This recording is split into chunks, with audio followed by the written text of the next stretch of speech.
Oke, kita jumpa lagi ya. Masih mengenai kasus yang sama, mengenai rent income yang menjadi turun. Seharusnya kan pendapatan selalu meningkat. Enggak juga sih. Gini, kasusnya ini jurnal penyesuaian ini kan seperti kita konsep jurnal penyesuaian bahwa kita mencatat harus ada harus ada akun raca dengan akun laba rugi. Kalau menurut Ibu telaah kasusnya ini bahwa dia mencatatnya di awal adalah kas pada pendapatan. Bu, kenapa dia nggak catat sebagai pendapatan diterima di muka? Bisa aja perusahaan melakukan ini. Nanti adjustmentnya adalah seperti ini. Jadi ada dua metode untuk adjustment. Yang sering Ibu ajarkan yang ini, kas pada pendapatan diterima di muka. Karena lebih mudah. Tapi kadang-kadang ada yang mencatat seperti ini, kas pada pendapatan. Dia menyatakan dulu sebagai pendapatan. Berapa yang ketika di akhir periode ternyata dia belum boleh menyatakan sebagai pendapatan penuh sehingga dia di adjustment pendapatannya dikurangi 140, kemudian menjadi utang 140.000. Jadi dia hanya boleh menyatakan pendapatan sebesar 100 total pendapatannya harus 168, tapi kan dia terima waktu itu sepenuhnya, ternyata masih ada 168, masih belum boleh menerima pendapatan sebesar 140. Jadi dia harus ngeluarin pendapatan itu sebesar 140, kemudian nyatakan sebagai pendapatan diterima di muka atau utang 140. Oke, bagaimana kalau dia menyatakan sebagai pendapatan diterima di muka, kas pada pendapatan diterima di muka? Sebentar dulu, sebelumnya ya. Jadi saldonya pendapatannya nih kalau di beban di buku besar 182 dikurangi 140 sama dengan 1.680 saldonya, sama kan? Oke. Kalau ini kas pada pendapatan diterima di muka boleh dinyatakan, nanti dia kurangin pendapatan diterima di mukanya, dia kurangi 168 dan dia nyatakan boleh menerima adalah 168, sama-sama saldonya 168 kalau kita lihat. Ya kan, di akhir periode sama-sama, cuma metodenya yang berbeda. Tergantung perusahaannya menggunakan apa. Apakah ini salah? Enggak, semuanya benar kan? Dalam penyesuaian bebas-bebas aja kalian melakukan ini, asalkan pada saat di akhir periode itu akunnya benar. Makanya banyak sekali yang pusing mengenai jurnal penyesuaian, termasuk Ibu juga. Tapi seiring dengan waktu kalian akan bisa kok, dengan seiring dengan waktu. Tinggal kalian aja menguasai konsepnya. Konsepnya cuma satu aja. Jadi AJP itu ada akun raca yang terlibat dan ada akun laba rugi yang terlibat.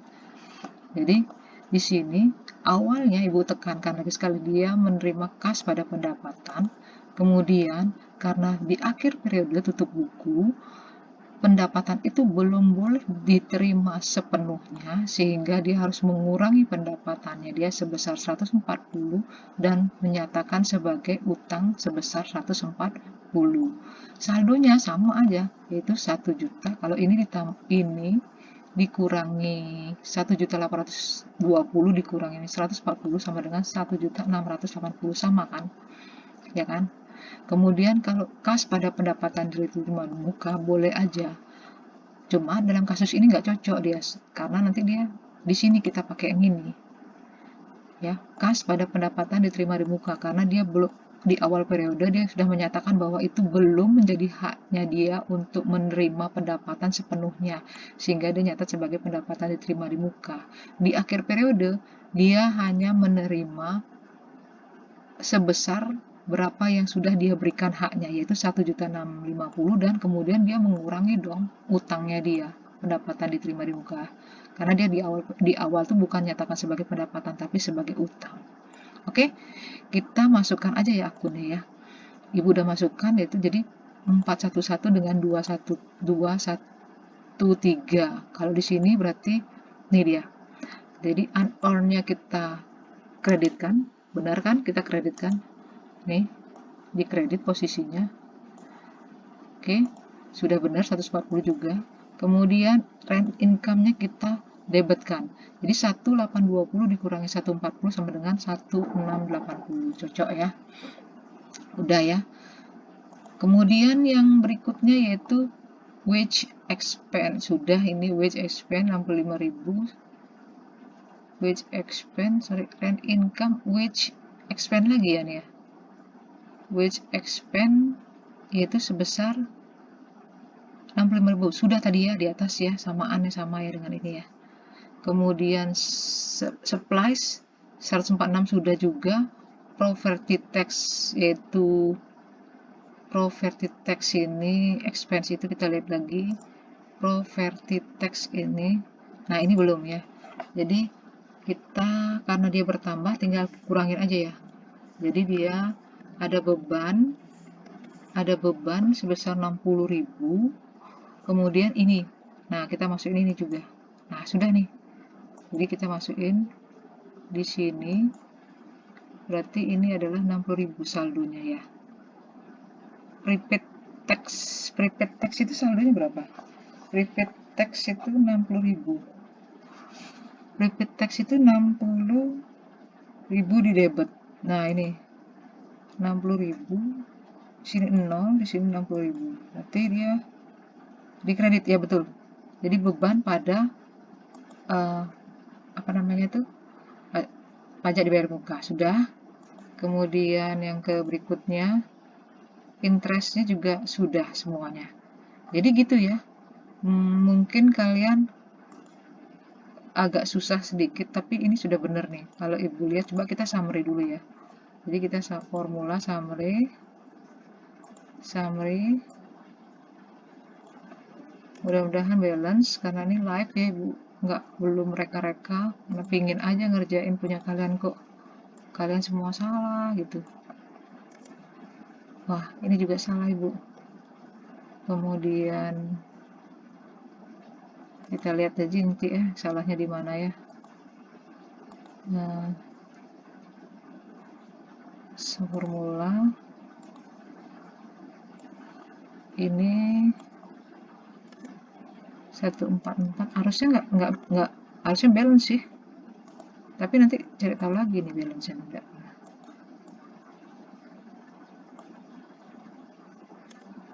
Sorry, ini pakai sum ya, pakai long sum begitu.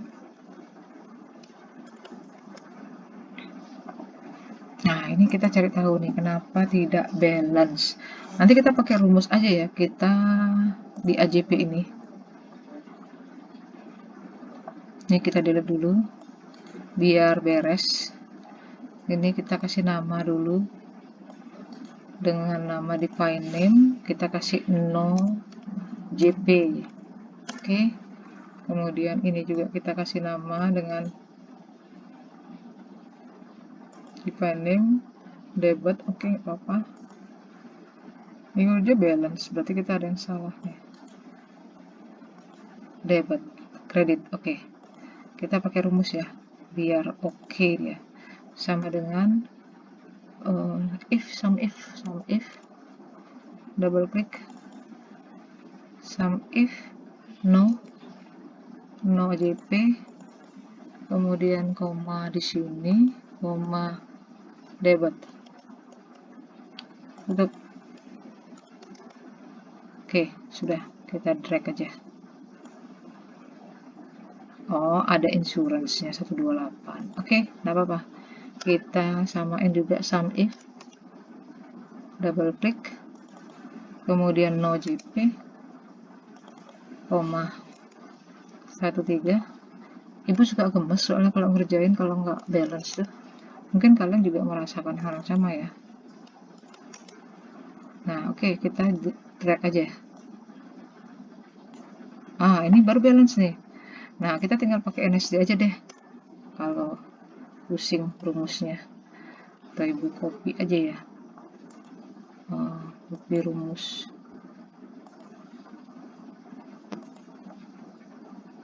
NL. Nah, kita copy. Oke, drag aja deh. Tuh, kan? Pasti ada yang salah. JP, kita cari lagi rumusnya.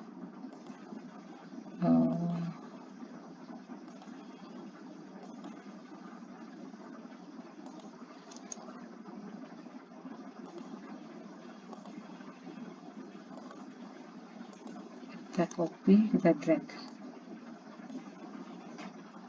Akhirnya masih ingat kan rumusnya ya?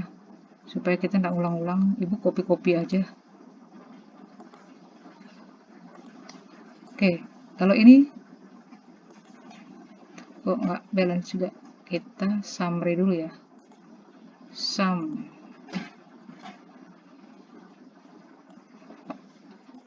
Oh iya, karena kan di sini nggak ada balance-nya.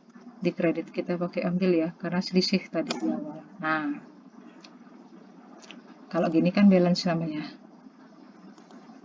Karena dari awal itu sudah selisih, bukan salah kita, salah soal. Nggak apa-apa, kita nih. Nah, jadi ini sudah selesai ya, NSD kalian. Kayaknya cukup dulu. Nanti kita ke jurnal penutup ya.